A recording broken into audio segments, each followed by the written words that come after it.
cricket.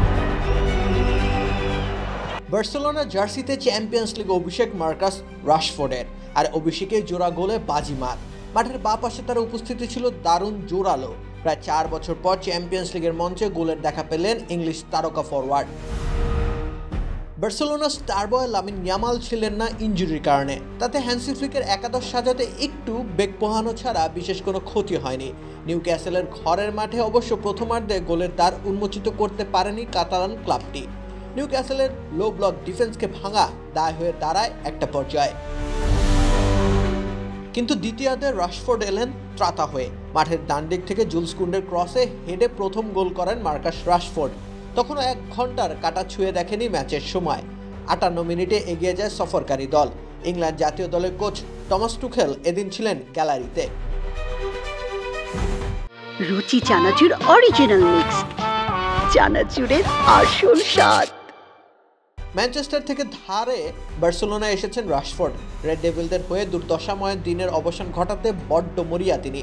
তাই তো ম্যাচের 67 মিনিটের মাথায় দারুণ এক গোলে তিনি জানান দেন রাশফোর্ড ইজ ব্যাক। 2-0 গোলে এগিয়ে বার্সেলোনা নিজেদের স্বভাবজাত খেলায় চালিয়ে গেছে।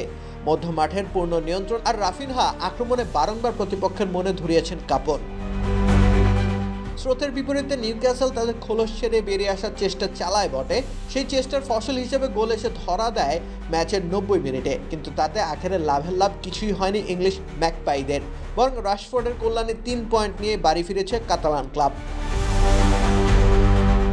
অন্যদিকে চ্যাম্পিয়ন্স লিগের প্রথম রাউন্ডে ম্যানচেস্টার সিটির ঘরে হাজির হয়েছিল Napoli.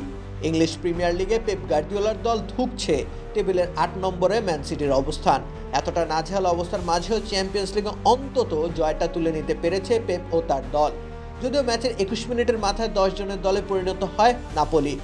Giovani Di Lorenzo red card দেখে মাঠ ছাড়েন। আর তাতে সিটির পরম আদুরে ঘরের ছেলে কেভিন ডি ব্রুইনার প্রস্থান ঘটে। তার বদলে আরেকজন ডিফেন্ডারকে মাঠে নামাতে এক প্রকার বাধ্য হন আন্তোনিও কন্তে। নাপোলির হয়ে মাঠে নামা ডি ব্রুইনা যখন উঠে যাচ্ছিলেন তখন তাকে রীতিমতো রাজার বেশে বিদায় জানায় ইতিহাদ। যত যাই হোক, তিনি তো সিটির ঘরের ছেলে। এরপর 10 জনের নাপোলির উপর রীতিমতো চড়াও হয় ম্যানচেস্টার সিটি। বল দখলের লড়াইয়ে শুরুতে এগিয়ে থাকা ইতালিয়ান ক্লাবটি পরবর্তীতে নিজেদের খানিকটা গুটিয়ে নেওয়ার সিদ্ধান্ত নেয়, আর সেই সুযোগটাই কাজে লাগায় পেপ গার্দিওলার দল। ম্যাচের 56 মিনিটে আর্লিং হালান্ড ও 65 মিনিটে জেরেমি ডোকু গোল করেন। 10 জনের নাপোলির কাছে জবাব দেওয়ার মতো যথেষ্ট রসদ যেন ছিল না, তবুও চেষ্টা চালিয়েছে তারা। কাউন্টার অ্যাটাক থেকে গোলের ঠিকানা খোঁজার প্রয়াস হয়েছে নস্বাত। শেষ অবধি ওই 2-0 গোল ব্যবধানে জয় নিয়ে মাঠ ছেড়েছে ম্যান সিটি। রাকিব হোসেন রুম্মান, খেলা 71।